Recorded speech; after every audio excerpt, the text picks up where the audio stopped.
सभी को प्रणाम। परम पूज्य गुरुदेव, परम वंदनीय माता जी के दिव्य स्वाध्याय में आप सभी का स्वागत है। आज मंडे है, आज सोमवार है। आज का स्वाध्याय सुनीता मासी करेंगे। मैं मासी से रिक्वेस्ट करूंगी, मासी गुरु आवाहन के साथ आज का स्वाध्याय शुरू करें। सुनीता मासी। सभी को प्रणाम। जय गुरुदेव। ओम ब्रह्मानंदं परम सुखदं केवलं ज्ञानमूर्तिं द्वन्द्वातीतं गगनसदृशं तत्त्वमस्यादिलक्ष्यम् एकं नित्यं विमलमचलं सर्वधी साक्षीभूतं भावातीतं त्रिगुणरहितं सद्गुरुं तं नमामि। अखण्डानन्दबोधाय शिष्यसन्तापहारिणे सच्चिदानन्दरूपाय तस्मै श्री गुरुवे नमः। हमेशा की तरह यज्ञ पे स्वाध्याय गुरुदेव ने दिया, लेकिन आज थोड़ा चेंज करेंगे। यज्ञ से ही है। मैंने आज जब गुरुदेव का पहला चैप्टर खोला जिसमें यज्ञ में मंत्र शक्ति का महत्व, इस पे गुरुदेव ने फोकस करवाया मुझे। लेकिन उसके बाद मुझे गुरुदेव ने एक और किताब पढ़ने की प्रेरणा दी, उसको पढ़ के मैं आज आप सबको बताऊंगी कि बुक का नाम है मंत्र के साइंस को समझाने का प्रयास किया कि मंत्र है क्या। और ये चैप्टर बहुत ही अच्छा लगा मुझे। गुरुदेव ने बहुत अच्छी चीजें समझाई हैं। मैं चाहूंगी आप सब सुनने का प्रयास करें। गायत्री साधना की वैज्ञानिक पृष्ठभूमि बुक का नाम है और पेज नंबर है 3.27। चैप्टर का नाम है गायत्री साधना की सिद्धि का विज्ञान। उसमें गुरुदेव ने 2 चैप्टर्स में पूरे मंत्र के साइंस को बताने का प्रयास किया है। आप सबसे प्रार्थना है इसको आप चाहें तो खुद भी दोबारा पढ़ सकते हैं। शब्द का साधारण प्रभाव जानकारी देने तक सीमित रहता है। पैरों की चाप सुनकर अमुक प्राणी के आगमन का पता चल जाता है। बादलों की गड़गड़ाहट, पत्तों की खड़खड़ाहट, हवा की सनसनाहट सुनकर बिना देखे भी मौसम का अनुमान लगा लिया जाता है। मुख की आवाज सुनकर यह पता चलता है कि यह शब्द किस प्राणी का और कहाँ है और वह कहाँ है। बातचीत से घटनाओं, परिस्थितियों एवं समस्याओं की जानकारी मिलती है। सामान्यतः शब्दोच्चार जानकारी के आदान प्रदान के लिए प्रयुक्त होता है। स्कूलों में, कारखानों में, यात्राओं में, व्यवसाय, कुटुंब में, मित्रों में प्रायः इसी प्रकार का वार्तालाप होता पाया जाता है। लेकिन शब्द केवल जानकारी ही नहीं देते, वरन उनका शरीर के विभिन्न बाह्य अंतर के अंगों पर बड़ा महत्वपूर्ण प्रभाव पड़ता है। जीभ से जो भी शब्द निकलते हैं उनका उच्चारण कंठ, तालु, मूर्धा, ओष्ठ, दंत, जीवा, कंठ मूल आदि मुख के विभिन्न अंगों द्वारा होता है। इस उच्चारण काल में मुख के जिन भागों से ध्वनि निकलती है उन अंगों के नाड़ी तंतु शरीर के अंगों तक फैलते हैं। इस फैलाव क्षेत्र में कई सूक्ष्म ग्रंथियां होती हैं जिन पर उस उच्चारण का दबाव पड़ता है। शरीर में अनेकों छोटी बड़ी दृश्य अदृश्य ग्रंथियां होती हैं। योगी लोग जानते हैं कि उन कोनों में कोई विशेष शक्ति भंडार छिपा रहता है। सुषुम्ना से संबंध षट चक्र प्रसिद्ध है। ऐसा अगणित अनेकों ग्रंथियां शरीर में है। विभिन्न शब्दों का उच्चारण इन विविध ग्रंथियों पर अपना प्रभाव डालता है और उस प्रभाव से उन ग्रंथियों का शक्ति भंडार जागृत होता है। मंत्रों का गठन इसी प्रकार हुआ है। गुरु जी ऐसा बता रहे हैं। गायत्री मंत्र में 24 अक्षर हैं। इनका संबंध शरीर में स्थित ऐसी 24 ग्रंथियों को सतेज करती हैं। गायत्री मंत्र के उच्चारण से सूक्ष्म शरीर का सितार 24 स्थानों से झंकार देता है और उससे एक स्वर लहरी उत्पन्न होती है जिसका प्रभाव अदृश्य जगत के महत्वपूर्ण तत्वों पर पड़ता है। यह प्रभाव ही गायत्री साधना के फलों का प्रधान हेतु है। गायत्री मंत्र के उच्चारण से मुंह में जो क्रिया उत्पन्न होती है उससे कुछ ऐसी नाड़ियों का संचालन होता है जो शरीर के संस्थानों में उपस्थित बड़ी महत्वपूर्ण गुप्त ग्रंथियों पर चोट करके उन्हें जगाती है। इस जागरण से वे ग्रंथियां अपने अंदर बड़ी ही महत्वपूर्ण ऐसी विशेषताएं उत्पन्न करती हैं जिन्हें शक्तियां एवं सिद्धियां कहते हैं। योगी लोग अन्य योगाभ्यास द्वारा जिन ग्रंथियों को जागृत करके सिद्धियों एवं शक्तियों को प्राप्त करते हैं, वे ही ग्रंथियां गायत्री मंत्र के विधिवत उच्चारण करते रहने से जग में स्वयं वे जागृत होती हैं। इस प्रकार गायत्री जप एक प्रकार की योग साधना ही सिद्ध होता है। सितार के कई तार होते हैं, इनको बजाने से कई क्रम होते हैं। अमुक नंबर के तार के बाद अमुक नंबर का इतना हल्का या जोर से बजाने पर अमुक प्रकार की स्वर लहरी निकलती है। उस क्रम को बदलकर कोई और प्रकार के क्रम से उन तारों को बजाया जाए तो दूसरी स्वर लहरी निकलती है। इसी प्रकार मंत्रों में जो अक्षर है उनके उच्चारण का क्रम भी शरीर में विशेष प्रकार की शक्तियों का संचार करता है। गायत्री मंत्र की यही विशेषता महत्वपूर्ण है कि उनके अक्षरों का गुंफन बड़ी ही चमत्कारी और विज्ञान सम्मत ढंग से हुआ है। एक के बाद एक अक्षर ऐसे क्रम से गुथा हुआ है कि उनके उच्चारण से सितार के तारों की तरह अनायास ही एक आध्यात्मिक संगीत भीतर ही भीतर गूंजता है, जिसके गुंजन से आध्यात्मिक जगत की अनेकों परत अपने आप कमल पुष्प की तरह खुलती चली जाती है और उसका परिणाम जप करने वाले के लिए उच्च कोटि के योगाभ्यास की तरह बहुत मंगलमय होता है। सबसे अच्छी बात बताई हमारे गुरुजी ने। संगीत के प्रभाव का अध्ययन न करने के लिए अब तक तो अध्ययन हुआ है, उनके भी चमत्कारी परिणाम सामने आए हैं। अमेरिकी डॉक्टर हिंचसन ने विविध संगीत ध्वनियों से अनेक असाध्य रोगियों को अच्छा करने में सफलता और ख्याति प्राप्त की है। भारतवर्ष में तांत्रिक लोग थाली को घड़े पर रखकर एक विशेष गति से बजाते हैं और उस बाजे से सर्प, बिच्छू आदि जहरीले जानवरों के काटे हुए कंठमाल, विषवेल, भूतोन्माद आदि के रोगी बहुत अच्छे हो जाते हैं। कारण यह है कि शब्दों के कंपन सूक्ष्म प्रकृति से अपनी जाति के अन्य परमाणुओं को इथर का परिभ्रमण करते हुए अपने उद्गम केंद्र पर कुछ ही क्षणों में लौट आते हैं और उनसे अपने प्रकार की विशेष विद्युत शक्तियां भरी होती हैं और परिस्थिति के अनुसार उपयुक्त क्षेत्र पर उन शक्तियों का एक विशिष्ट प्रभाव पड़ता है। इसको फिर से पढ़ूंगी, इसमें पूरा साइंस है अगर हम इसको गौर से सुनेंगे।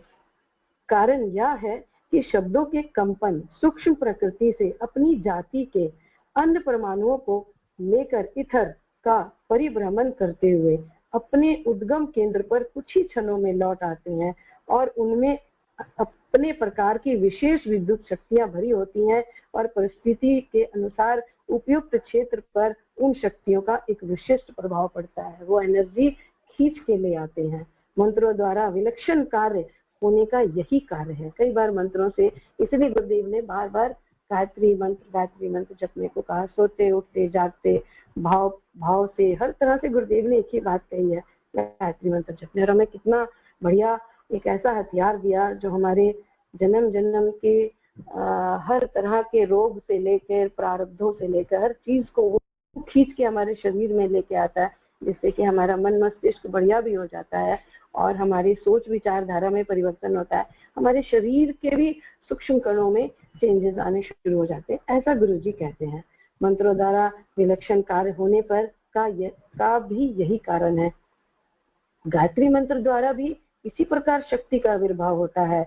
मंत्रोच्चार में मुख के जो अंग क्रियाशील होते हैं उन भागों के नाड़ी तंतु कुछ विशेष ग्रंथियों को गुदगुदाते हैं। उनमें स्फुरन होने से एक वैदिक छंद का क्रमबद्ध यौगिक संगीत प्रवाह इथर तत्व में फैलता है और अपने कुछ क्षणों में पूरी होने वाली विश्व परिक्रमा से वापस आते आते एक स्वजातीय तत्वों की सेना वापस ले आता है, जो अभिष्ट उद्देश्य की पूर्ति में बड़ी सहायक होती हैं। जब हम जप करते हैं, अगर इन बातों को कई बार हमारे दिमाग में आती हैं गुरु जी की ये बातें, तो लगता है कि सच में कोई एनर्जी, कोई चीज हमारे साथ, मंत्र को हम जब जप कर रहे हैं तो वो इथर में जाके वापस जब लौट रही है तो बहुत सारी एनर्जी लेके लौट रही है।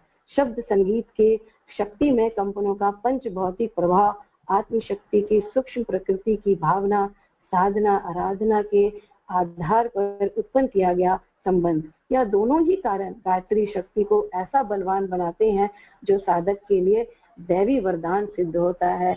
गायत्री मंत्र को और भी सूक्ष्म बनाने वाला कारण है साधक का श्रद्धामय विश्वास। विश्वास की शक्ति से सभी परिचित हैं, जबकि अविश्वास के आधार पर लोग केवल भय की वजह से अकारण काल के मुख में चले गए और विश्वास के कारण मृत प्राय लोगों ने नव जीवन प्राप्त किया। रामायण में तुलसीदास जी ने भवानी शंकरो वंदे श्रद्धा विश्वास रूपिणों में गाते हुए श्रद्धा और विश्वास को भवानी और शंकर की उपमा दी है। मंत्र जब एक प्रकार से शब्द विज्ञान की एक भाषा है, तो भी भौतिक विज्ञान उसका उपयोग नहीं कर पाता। इसका कारण कुछ और नहीं, श्रद्धा संवेदना का वैज्ञानिक विश्लेषण न कर पाना है।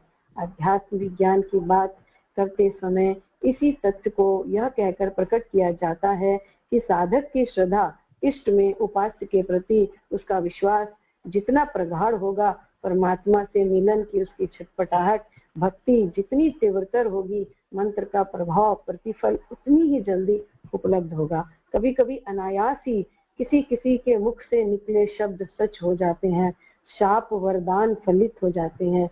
उनमें भी उस शक्ति की, उस क्षण की भाव संवेदना ही प्रमुख होती है। साधारण अवस्था में जब व्यक्ति राग द्वेष मोह ममता और अन्य सांसारिक प्रयोजनों में लगा होता है, तब किसी को कोस कोस तक शाप देने से भी दूसरे का कुछ नहीं बिगड़ता, उल्टे वह अपनी स्थिति उपासास्पद बना लेता है। दुखिया को न सताइए, जाके माटी हाय, मरी खाल की श्वास सो सार संभ हो जाए। कबीर की इस उक्ति में यही सिद्धांत कार्य करता है। जब संवेदनाएं अपनी चरम अवस्था में उमड़ रही हो, उस समय किसी दुखी को पीड़ित करने से या प्रतिफल कई लोगों को भुगतते आए दिन की जिंदगी में देखा जा सकता है। इस आकस्मिक प्रभाव को ही मंत्र सिद्धि द्वारा स्थायी बनाया जाता है, जिससे कभी कभी किसी भी समय किसी को लाभ पहुंचाया सहायता की जा सकती है। समझा जाता है कि अब तक जितनी भी शक्ति शास्त्रों का पता लगा है, उनमें लेजर किरणें सबसे ज्यादा समर्थ और चमत्कारी है। अनुमान है कि यदि शब्द को इसके ऊपर चढ़ा दिया जाए तो व्यक्ति ब्रह्मांड के दूसरे छोर से बैठकर पृथ्वी के किसी घने जंगल में किसी गुफा के अंदर बैठे हुए व्यक्ति से उसी तरह बात कर सकता है जैसे दो साथ बैठे व्यक्ति कर लेते हैं। सिर्फ बढ़िया बात बताई गुरु जी ने। यह किरणें इतनी शक्तिशाली होती हैं कि 1 फुट मोटी इस्पात की चादर में सेकंड के अरबवें हिस्से में ही छेद कर सकती है। आंख की पुतली में उसके लाखवें हिस्से में ऑपरेशन कर सकती हैं। लेजर किरणों को भविष्य की चिकित्सा का चमत्कार माना जा रहा है। आजकल लेजर से ऑपरेशन होते हैं, ये हम लोग देख रहे हैं, जिसको गुरुजी ने कब लिखा है, देखिए कितने साल पहले हमारे महाकाल ने, हमारे गुरुवर ने लिखा है। एक दिन वह आ सकता है जब टीवी कैंसर जैसे असाध रोगियों को एक लाइन में लगाकर रेल की टिकटें बेचने जितने समय में चंगा करके भेज दिया जाएगा। मंत्र से भी ऐसी ही अपेक्षाएं की जाती हैं। इसका यही अर्थ होता है कि मंत्र की शक्ति सामर्थ्य किसी भी लेजर किरण से अधिक ही होनी चाहिए, कम नहीं।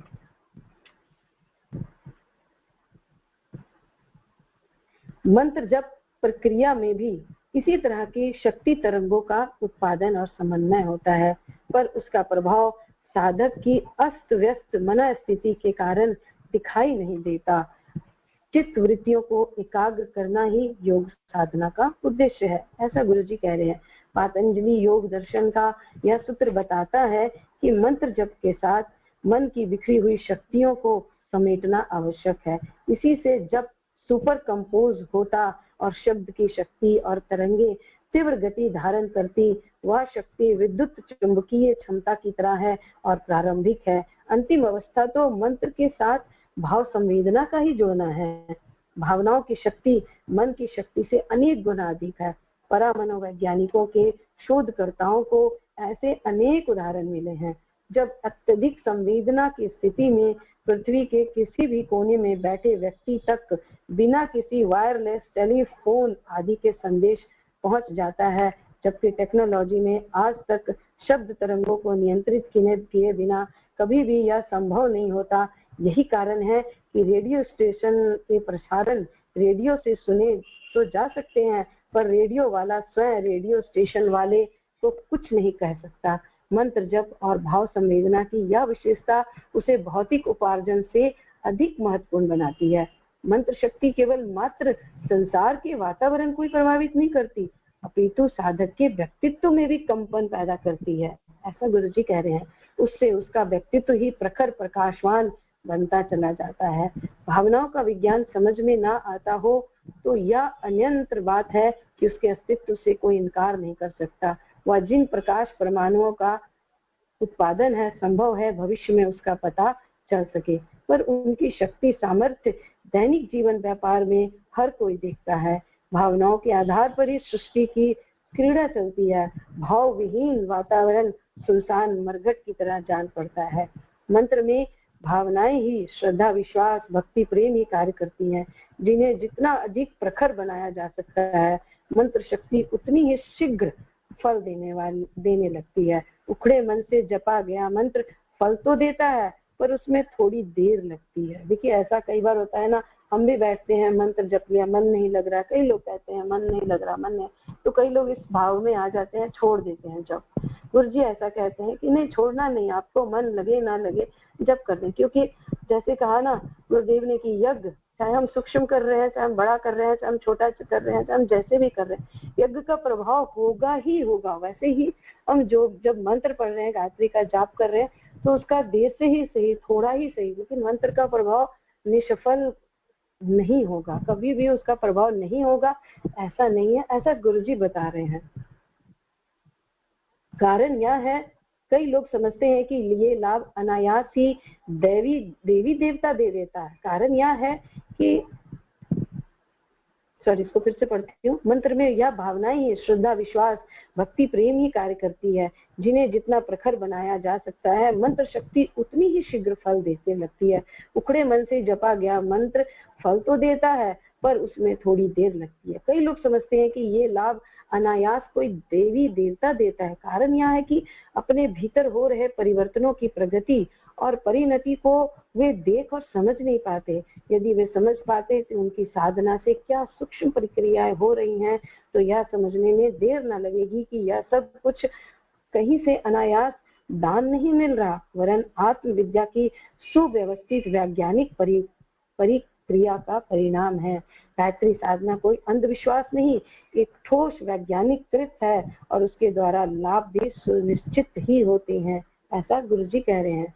योगी लोग अनेक प्रकार की साधनाओं द्वारा स्थूल शरीर में अवस्थित जिन गुप्त शक्तियों को जागृत करते हैं, वे गायत्री जप से अनायास ही जागृत होने लगती हैं। देखिए कितना बढ़िया हम लोगों को गुरुदेव ने हथियार दिया है। इस प्रकार यह साधना सरल होते हुए भी अत्यंत उच्च कोटि की योग साधनाओं जैसी महान फलदायक है। इससे सरल, स्वल्प श्रम साध्य, हानि रहित तथा शीघ्र फलदायिनी साधना और कोई नहीं है। इससे अच्छी बात गुरुदेव ने मैं मंत्र पे ही यज्ञ और मंत्र का विज्ञान का समन्वय नेक्स्ट चैप्टर में पढ़ूंगी, लेकिन आज मंत्र के पूरे साइंस को हम समझ लेंगे तो शायद और ज्यादा हम सबको क्लियर हो जाएगा, स्पेशली मुझे क्लियर होगा। तो शब्द की अब अगला चैप्टर है शब्द की सामर्थ्य, मंत्र का विज्ञान। बहुत इंटरेस्टिंग चैप्टर है, मैंने इसको थोड़ा पढ़ा है, आप लोग जरा गौर से सुनिएगा कि देखिए हमारे शब्द, गुरुजी कहते हैं हमारा एक एक शब्द कितना इम्पोर्टेंट है। कई बार हम शब्दों का इस्तेमाल कुछ गलत तरीके से या किसी और बात के लिए, अच्छे बुरे हर तरह से करते हैं, लेकिन उसका प्रभाव होता है, कैसे होता है, गुरुदेव ने इतने अच्छे से गुरुजी ने समझाया है। मैंने इसको थोड़ा सा पढ़ा था, आप सबको पढ़ के सुनाना चाहती हूँ। शब्द की सामर्थ्य, मंत्र का विज्ञान। स्टार्ट START कुल 5 अक्षरों का उच्चारण करना भर था कि 5-7 मन भार की कार धड़ धड़ कर चलने लगे।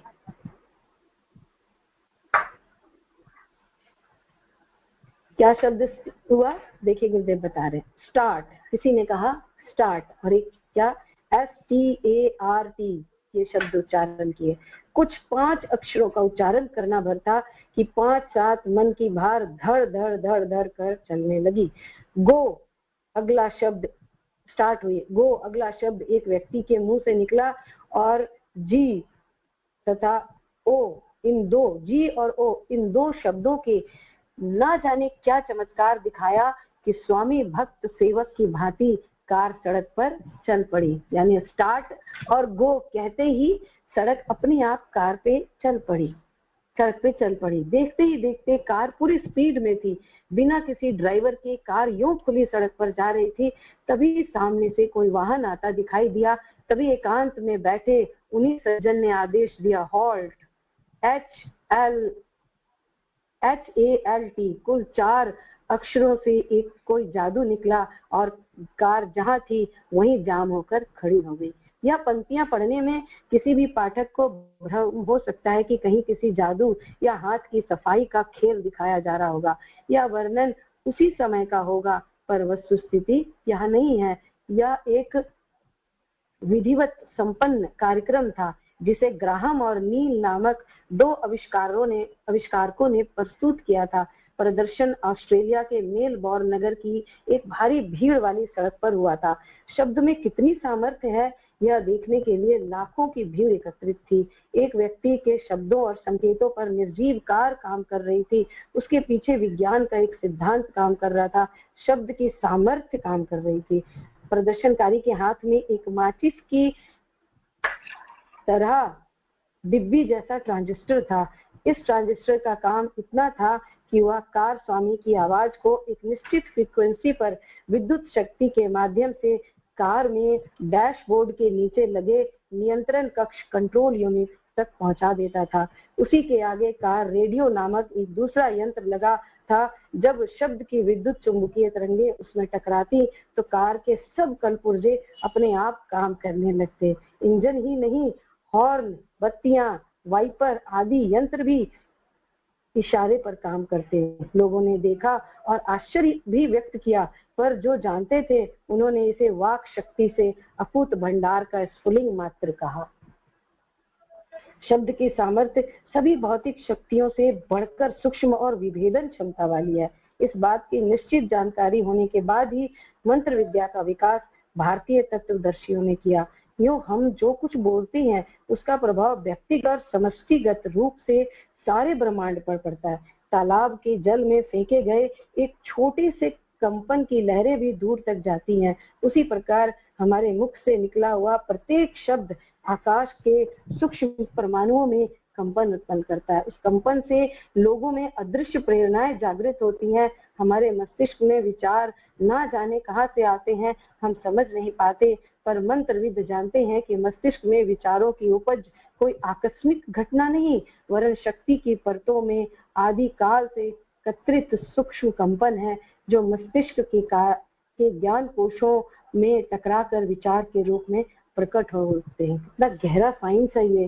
तथापि अपने मस्तिष्क में एक तरह के विचारों की लगातार धारा को पकड़ने का प्रवाहित करने की क्षमता है। एक ही धारा में मनोगति के द्वारा एक सी विचार धारा निरंतर प्रवाहित करके सारे ब्रह्मांड के विचार जगत में क्रांति उत्पन्न की जा सकती है। इसके लिए आवश्यक नहीं कि उन विचारों को वाणी या संभाषण के द्वारा ही व्यक्त किया जाए। कितना पावरफुल है हमारा मस्तिष्क, हमारा मन, हमारा दिल, हमारा दिमाग। गुरुदेव ने हम लोगों को कैसे कैसे कलपुर्जे दिए हैं जो इस ब्रह्मांड तक हमारी परिवर्तन की वो ताकत, वो एनर्जी दे रखी है।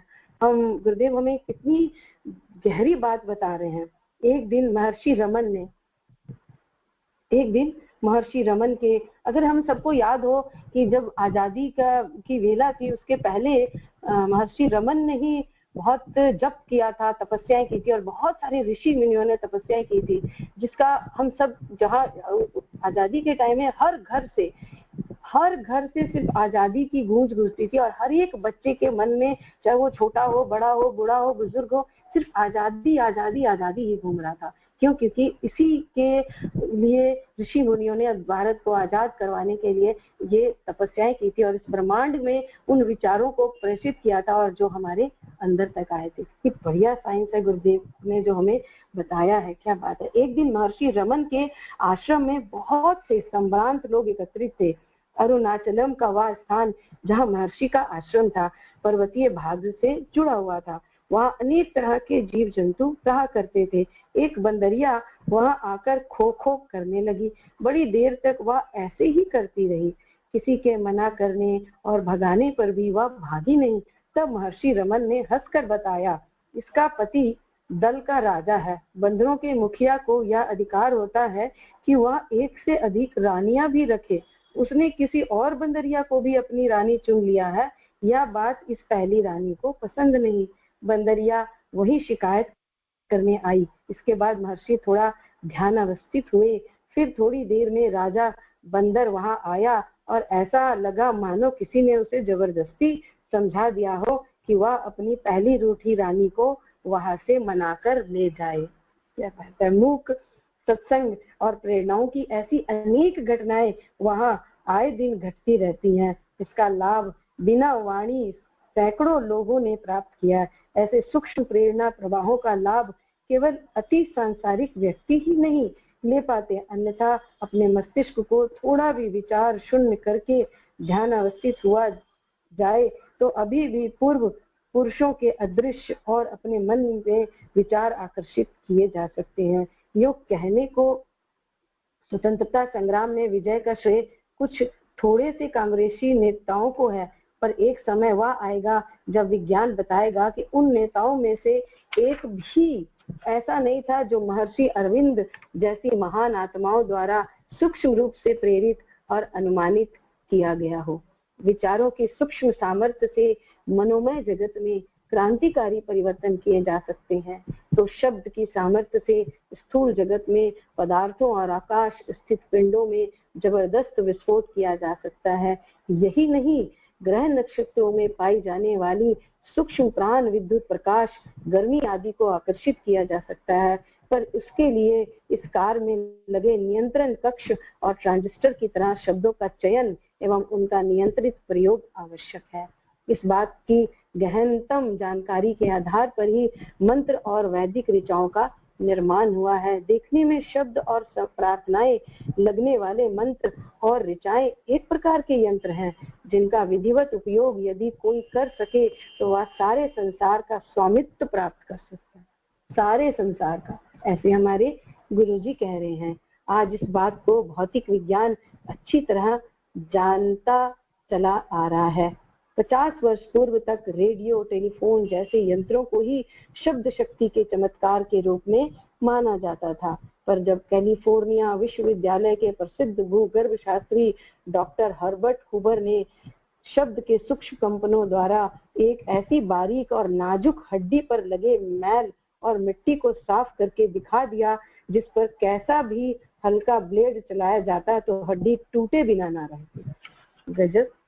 देखिए शब्द की कितनी शक्ति बताई है हमारे गुरुजी ने। पीछे तो शब्द शक्ति का ऐसा विकास हुआ कि औद्योगिक जगत में एक नई क्रांति मच गई।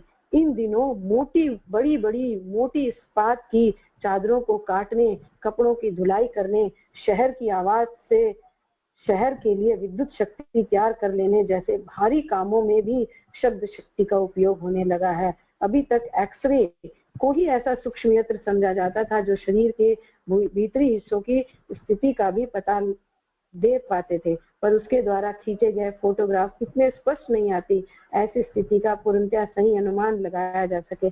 शब्द की सामर्थ्य ने अब इस कार्य को भी अति आसान बना दिया है। यह कार्य अल्ट्रासाउंड द्वारा संपन्न होने लगा। अल्ट्रासाउंड साउंड होता है जो सुन के पूरी स्केच तैयार करते हैं। किसी भी शरीर के अंग में जब हम वो मशीन फेरते हैं तो वो एक तरह की ध्वनि उत्पन्न करते हैं और उससे पूरा कंप्यूटर में स्केच तैयार होता है। अल्ट्रासाउंड उस ध्वनि को कहते हैं जो मनुष्य के कान में किसी भी स्थिति में ना सुनी जा सके। अति सूक्ष्म कंपनों को जब विद्युत आवेश प्रदान किया जाता है तो उसकी भेदन क्षमता इतनी बढ़ जाती है कि सघन से सघन वस्तु के परमाणुओं का भी भेदन करके उसके आंतरिक रचना का स्पष्ट फोटोग्राफ प्रस्तुत कर देती है।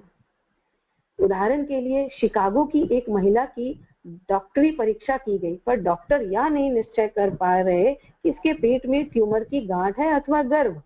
एक्सरे पर एक्सरे खींचे गए पर स्थिति का सही पता नहीं चल सका। जब अल्ट्रासाउंड को प्रयोग किया गया और साफ प्रकट हो गया कि महिला के पेट में गर्भ विकसित है। अमेरिका में एक व्यक्ति से धोखे से गोली चल गई। छर्रा एक छोटे बच्चे की आंख में धंस गया। डॉक्टरों ने 50 प्रयत्न किए, यह पता नहीं चल पाया कि कारतूस का टुकड़ा किस स्थान पर डटा है। आखिरकार बच्चे को वॉशिंगटन के सरकारी अस्पताल में भेजा गया। वहां अल्ट्रासाउंड का प्रयोग किया गया तो पीतल के टुकड़े का साफ चित्र आ गया और बात ही बात में डॉक्टरों ने उसे निकालकर बाहर कर दिया। अभी तक किसी ऐसी विधि का आविष्कार नहीं हो पाया जो शरीर के अति कोमल ऊतकों की जांच कर सके। शरीर छोटे छोटे कोश सेल्स से बना है। बहुत से कोश मिलकर ऊतक बनते हैं जिनसे शरीर के विभिन्न अंगों का निर्माण होता है। पर अमेरिका के कोलोराडो विश्वविद्यालय में चिकित्सा शास्त्री डॉक्टर जोसेफ एम्स ने अल्ट्रासाउंड के प्रयोग द्वारा ऊतकों के साफ अध्ययन की सफलता भी प्राप्त कर ली। यह कार्य जिस यंत्र से संपन्न होता है उसे ट्रांसड्यूसर कहते हैं। इस यंत्र में विद्युत ऊर्जा को ध्वनि ऊर्जा में बदला जाता है। एक सेकंड में 20,000 से भी अधिक गति से ध्वनि तरंगे प्रसारित करता है। यह तरंगे आगे जाकर जिस माध्यम से टकराती हैं उस वस्तु का परावर्तित कंपनों से चित्र तैयार कर देती हैं। कंपन की गतियों के नियंत्रण और विस्तार की प्रणाली हर कार्य में अलग होती है, पर अंततः सिद्धांत एक ध्वनि तरंगों के अति सूक्ष्म प्रसारण का है। विज्ञान की यह उपलब्धियां यह बताती हैं कि क्रमबद्ध ध्वनि कंपनों में जबरदस्त सामर्थ्य है। मंत्रों में इन्हीं सिद्धांतों का समावेश है। फिर से पढ़ूंगी, गुरुजी क्या बता रहे हैं कि क्रमबद्ध ध्वनि कंपनों में जबरदस्त सामर्थ्य है। मंत्रों में इन्हीं सिद्धांतों का समावेश है। मनोयोग के परिश्रम, मनोगति के परिश्रम के द्वारा यह शक्ति और बढ़ जाती है। जब मनुष्य उस पर पूरा नियंत्रण मंत्र सिद्धि प्राप्त कर लेता है तो वह ऐसे ही आश्चर्यजनक प्रयोग कर सकता है जैसे इस लेख में ऊपर बताए गए हैं। उपरोक्त पंक्तियों में जिस अल्ट्रासाउंड के ट्रांसड्यूसर नामक अति सूक्ष्म ध्वनि कंपन यंत्र का विवरण दिया गया है वह न केवल रोगों का पता लगाने में वरन कैंसर, टीबी आदि रोगों के उपचार में भी प्रयुक्त होने लगा है। आजकल हम सुनते हैं लेजर किरणों से ऑपरेशन होते हैं, जो कीमो वगैरह देते हैं या फिर पता नहीं क्या जो भी है, वो लेजर से कितने सारे ऑपरेशन होते हैं। शब्द कंपनों को एक चिमटी की आकृति में बदलकर बारीक से बारीक कीटाणुओं और विषाणुओं को भी पकड़कर खींचा जा सकता है। यानी कि शब्द को चिमटी की आकृति में बदलकर हमारे जो शब्द है उसकी आकृति चेंज कर सकते हैं। क्या बात है। ऐसे एक लड़के की आंख में पीतल का बहुत बारीक कण घुस गया। किसी भी धातु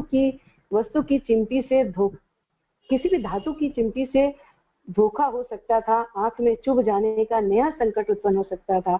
उस स्थिति में ध्वनि कंपनों द्वारा बनाई गई यह चिमटी प्रयोग में लाई गई और उससे 10 सेकंड में वह टुकड़ा निकाल लिया गया। यह कार्य डॉक्टर नैथेनियल ब्रांसन द्वारा संपन्न हुआ। डॉक्टर ब्रांसन अमेरिका में आंख, कान और गले के रोगों के विशेषज्ञ हैं। अल्ट्रासाउंड का प्रयोग वियना के प्रसिद्ध वैज्ञानिक डॉक्टर कार्ल टी डासिक ने सर्वप्रथम 1942 में किया।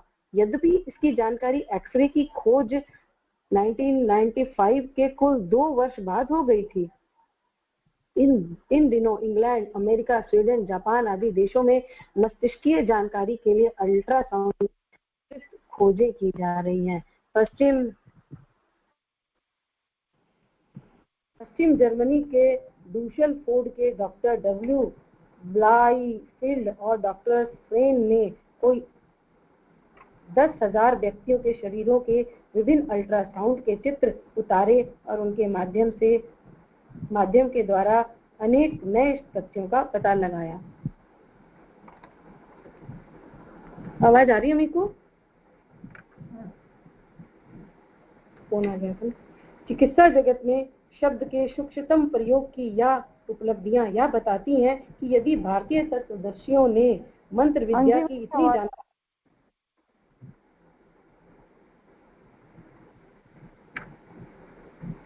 आवाज आ रही है से?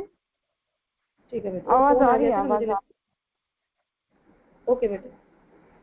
मंत्र विद्या की इतनी जानकारी कर ली कि शब्दों के कंपनों द्वारा विष निवारण, रोग निवारण, अदृश्य शक्तियों का आकर्षण, मनोगति द्वारा मारन, मोहन, उच्चाटन आदि प्रयोग सफलता पूर्वक होते रहे हो तो उसे अतिशयोक्ति न माना जाए। महाभारत काल में मंत्र प्रेरित शस्त्रों की मार होती थी, उससे परमाणु बमों से भी भयंकर ऊर्जा उत्पन्न होती थी। उसका बड़ा सधा हुआ उपयोग संभव था। उस शक्ति से सैनिकों के समूहों को भी नष्ट किया जा सकता था। हजारों की भीड़ में छिपे केवल एक ही व्यक्ति को मारा जा सकता था। यह सब उस शब्द विज्ञान का ही चमत्कार था, जिसकी छिन्न सी जानकारी भौतिक विज्ञान जान पाया। आज जो भौतिक विज्ञान शब्दों को, अल्ट्रासाउंड और ये सारी चीजों, ये इसका बहुत सूक्ष्म ही उपयोग है, बहुत छिन्न, मतलब गुरुजी बता रहे हैं कि अभी इसका बहुत थोड़ा ही वो जानकारी प्राप्त कर पाए हैं। सारी जानकारी प्राप्त कर लेंगे तो देखिए कितनी सारी चीजें हो सकती हैं बिना किसी इसके, सिर्फ मंत्रों के और शब्दों के माध्यम से। बात कहने की नहीं है, अब सभी पढ़े लिखे लोग जान गए हैं कि प्रत्येक ध्वनि को चित्रित किया जा सकता है। ध्वनि कंपनों को के इस चित्रण को स्पेक्ट्रोग्राफ कहते हैं। हम जो कुछ भी बोलते हैं उन शब्द तरंगों की स्पेक्ट्रोग्राफ टेढ़ी मेढ़ी लकीरों के रूप में प्रस्तुत कर देते हैं। अमेरिका की बेल टेलीफोन लेबोरेटरी के वैज्ञानिक डॉक्टर लॉरेंस कैस्ट्री ने अनेकों लोगों की आवाज को स्पेक्ट्रोग्राफ खींचकर देखा तो पाया कि हर व्यक्ति की ध्वनि कंपनों से जो रेखाएं बनती हैं, वह चाहे एक ही वाक्य बोले, रेखाओं का प्रकार अलग अलग तरह का होता है, पर किसी व्यक्ति द्वारा एक ही वाक्य स्वस्थ, अस्वस्थ, जुकाम, अधिक या कम तापमान, वायु दाब आदि में सदैव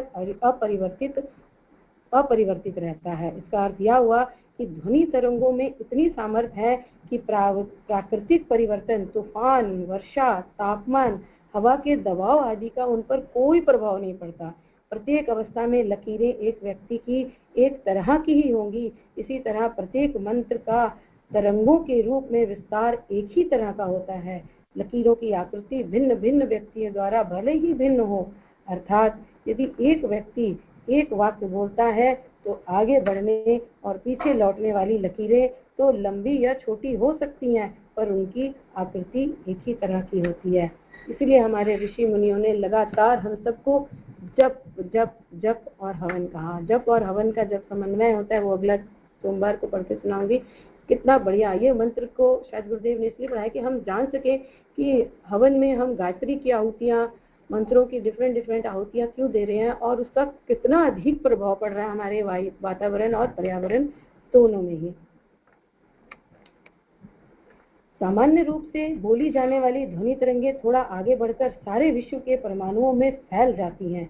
जैसे छुई मुई को छूते ही सारी पत्तियां बात में हलचल करती हुई मुरझा जाती हैं, उसी प्रकार यह कंपन सारे विश्व के विस्तार को कुछ ही सेकंडों में पार कर प्रतिक्रिया सहित वापस लौट आती हैं। तुलसी ने ऐसा कहा है। परावर्तित कंपनों में उसी तरह के अनेक और विचार भागे चले आते हैं। यही कारण है कि जब क्रोध में बड़बड़ाता है तो वह उसी तरह के विचार दौड़े चले आते हैं, पर जब कोई प्रेम और करुणाजनक शब्द बोलता है तो वैसे ही मिठास भरे कोमल विचार मस्तिष्क में चले आते हैं। इसलिए कहा जाता है कि बोला हुआ प्रत्येक शब्द मंत्र है। मनुष्य को बहुत संभाल कर केवल मीठा और आशयपूर्ण ही बोलना चाहिए। कड़वा, तीखा और निरर्थक की बकवाद की प्रतिक्रिया वैसे ही तत्वों को और बढ़ा देती है, जिससे मन में अशांति ही बढ़ती है। ये हमें बार बार गुरुदेव सिखा रहे हैं, मुझे स्पेशली। मंत्र का विज्ञान इससे भिन्न प्रकार का है। अभी तक हम जिन शब्द तरंगों की बात करते हैं उनका आकार प्रकार विद्युत शक्ति द्वारा निश्चित और प्रयुक्त होता रहा है। प्रश्न यह उठता है कि मंत्र में जबकि किसी प्रकार की बाह्य शक्ति उन शब्द तरंगों को रूपांतरित नहीं करती, तो उनसे विज्ञान की तरह के लाभ कैसे प्राप्त हो सकते हैं? इस प्रश्न का उत्तर रेक्ट्रोमीटर यंत्र के आविष्कार के साथ संभव हो पाया।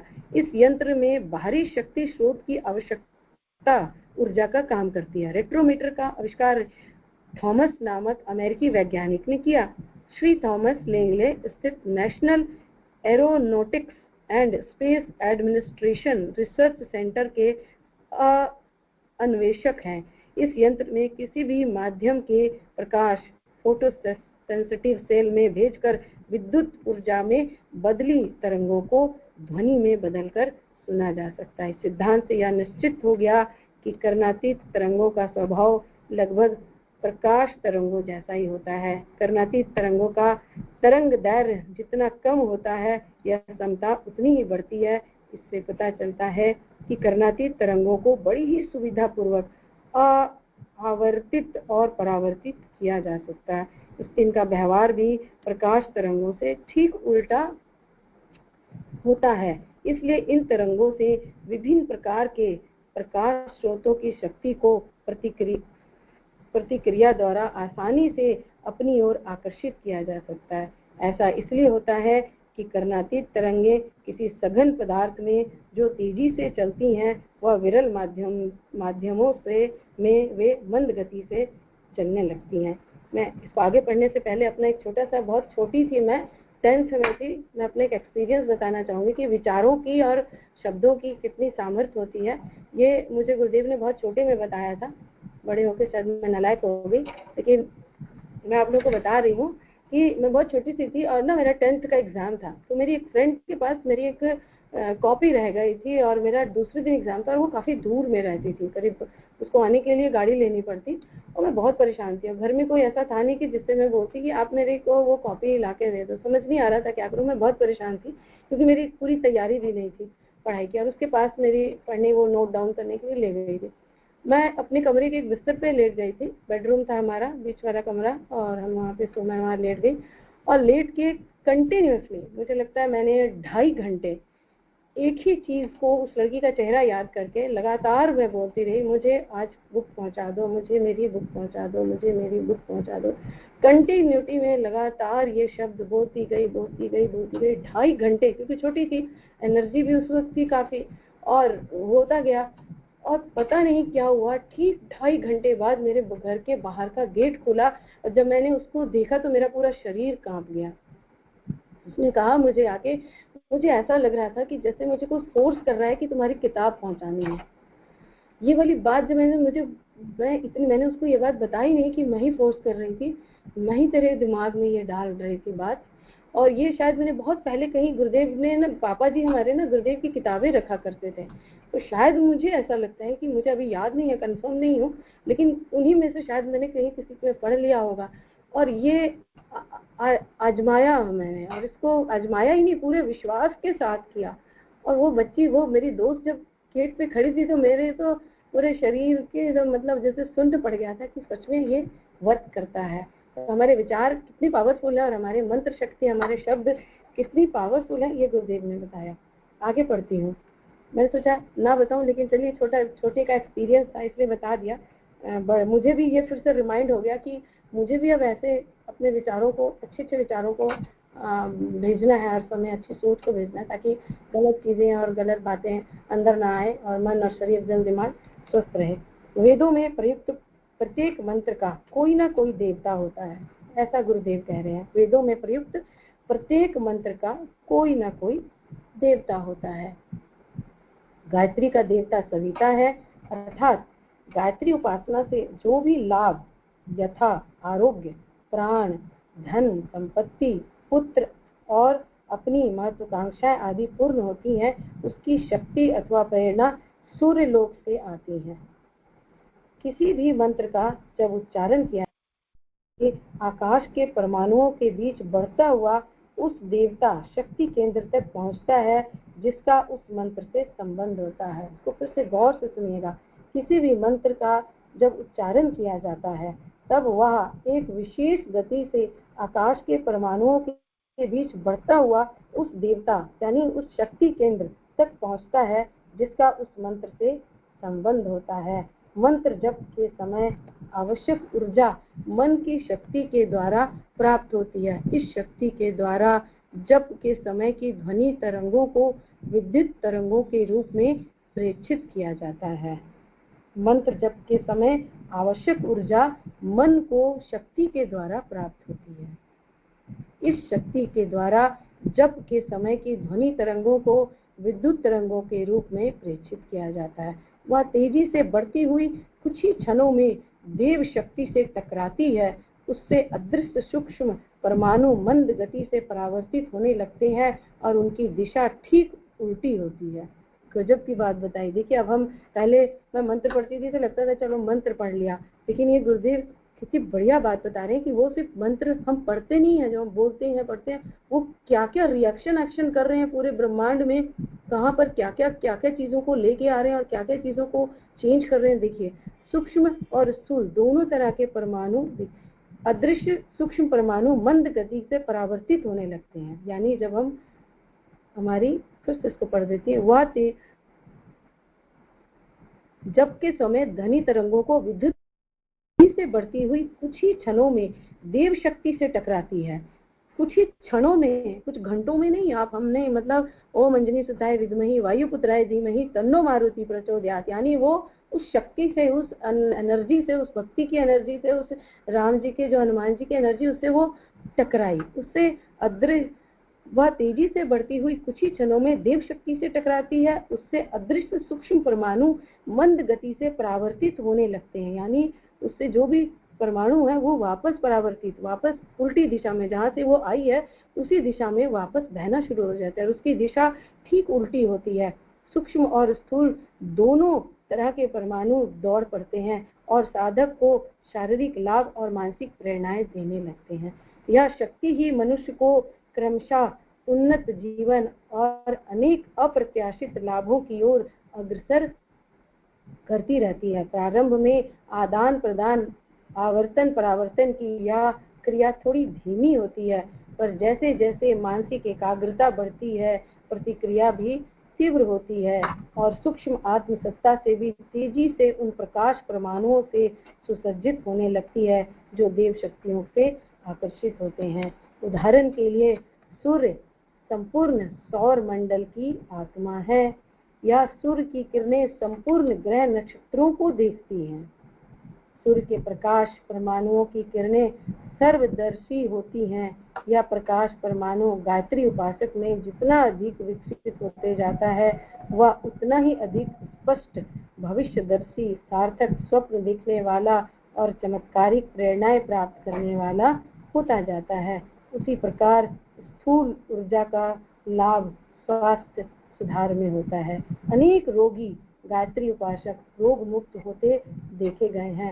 वह सूर्य की किरणों की इस परावर्तित प्रक्रिया का ही परिणाम है। यानी जो भी हम मंत्र पढ़ते हैं वह सूर्य की तरफ तेजी से पहुंचते हैं और वापस उन परमाणुओं को, उसको, उस शक्ति को वो करके, टच करके उस शक्ति की तरंगों को वापस लेके परमाणुओं को हमारी तरफ तेजी से दौड़ते चले जाते हैं। ऐसा गुरुजी कह रहे हैं।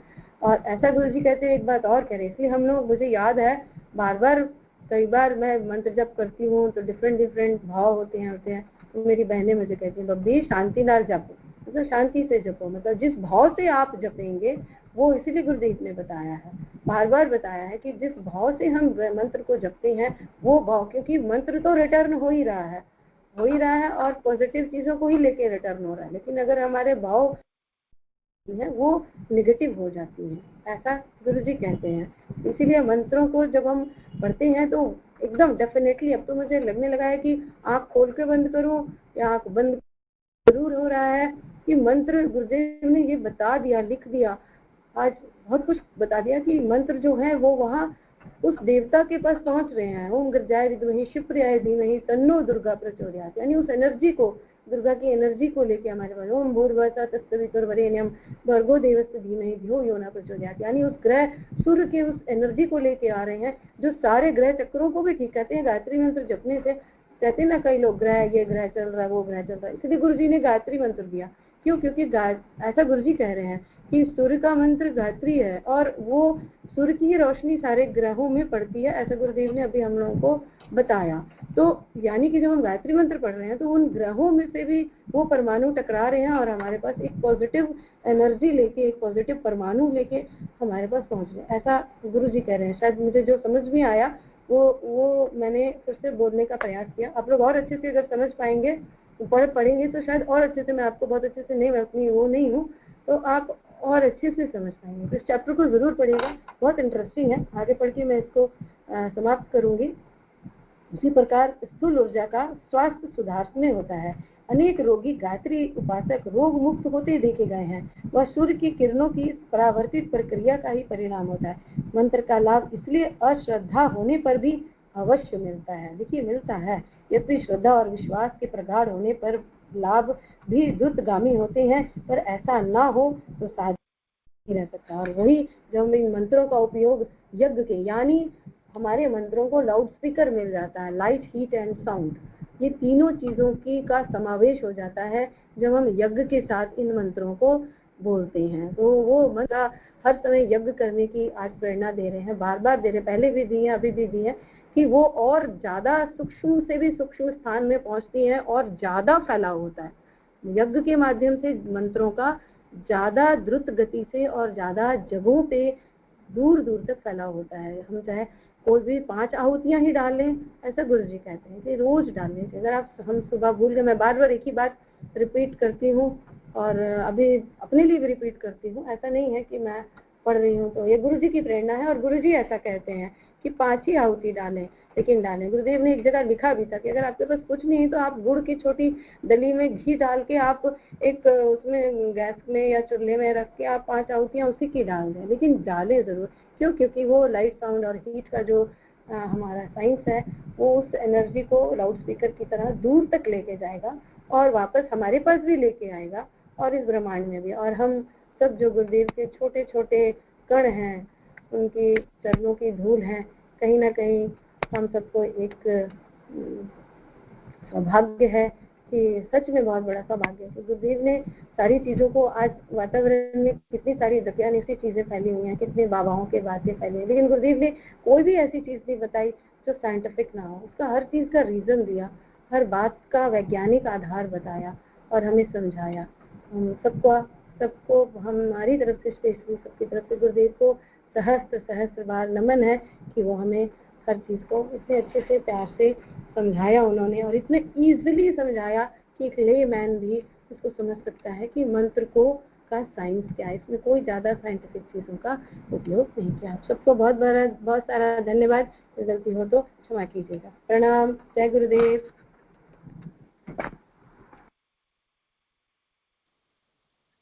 बहुत बहुत धन्यवाद सुनीता मासी, बहुत सही बताया। जो हमारे हमारे हम लोग सबके लाइफ में जो गुरुदेव हमें मिले हैं, हम लोग का बहुत बड़ा सौभाग्य है।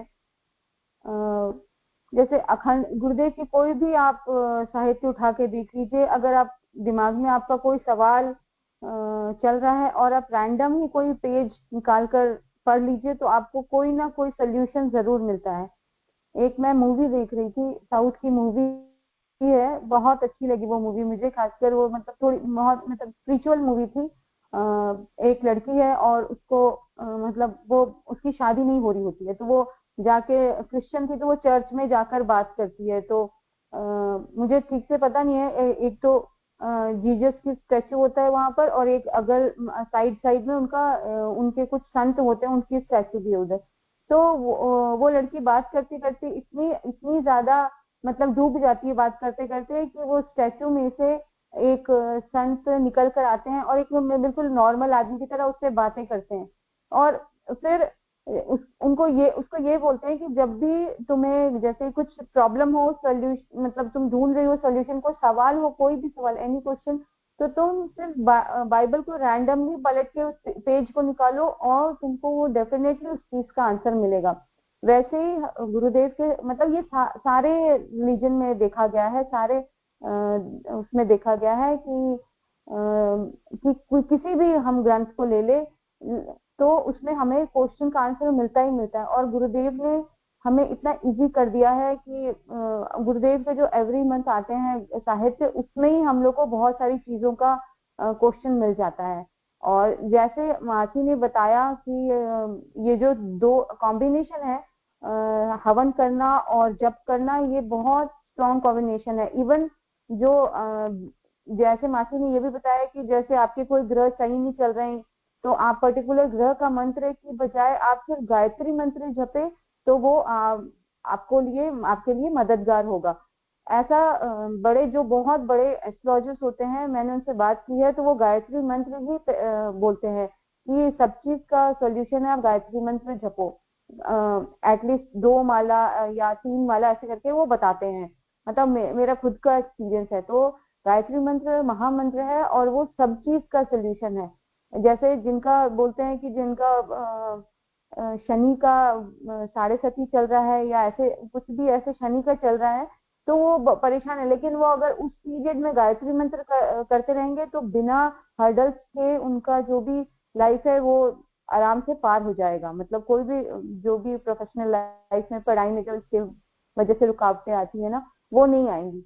तो गायत्री मंत्र इतना ताकतवर है ये, मतलब इसका वो लोग गारंटी लेते हैं एस्ट्रोलॉजर्स, तो काफी अच्छे ज्ञानी एस्ट्रोलॉजर्स हैं। तो बहुत बहुत धन्यवाद बबी मासी, बहुत अच्छा सुनीता मासी ने हम लोग के साथ शेयर किया। नेक्स्ट मंडे मासी फिर कुछ बोल रही थी, वो शेयर करेंगी, आई थिंक यज्ञ से रिलेटेड मासी शेयर करेंगी। तो हम लोग नेक्स्ट मंडे फिर से मासी का वेट करेंगे। बहुत बहुत धन्यवाद एक बार फिर से सुनीता मासी को। आइए हम लोग सब मिलकर आहुतियों का क्रम करते हैं और गायत्री महामंत्र की 5 मंत्राहुति डालेंगे और महामृत्युंजय मंत्र की 5 मंत्राहुति डालेंगे।